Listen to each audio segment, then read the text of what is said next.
আজকে আমার বন্ধুর বাপে গরু কিনছে, আব্বারা কইতার না আমগো গরু কিনা লাইতো। কিনবো তো বাবা গরু, কুরবানির তো আরো 10-12 দিন বাকি আছে, কিনবো গরু। তো আব্বা তো এর আগের বছরও কইছে গরু কিনবো, কিন্তু কিনছে না। এবার কিনবো, দেখো তুমি। সত্যি কিনবো? হ্যাঁ। আচ্ছা।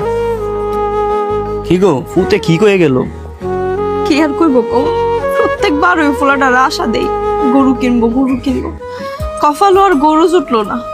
সালাই ওঠো, দিন আই না দিন খাই, সংসার চালাইতে কষ্ট হয়ে যায়।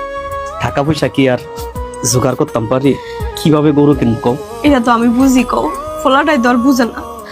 আল্লাহ তো আর তৌফিক দিল না দেওয়ার মতো। পোলাটার একটু ভালো করে বুঝাই, পোলাটার জন্য খুব কষ্ট হয় আমার। কলিজার চান রে, তুই আমার পরাণের পরাণ।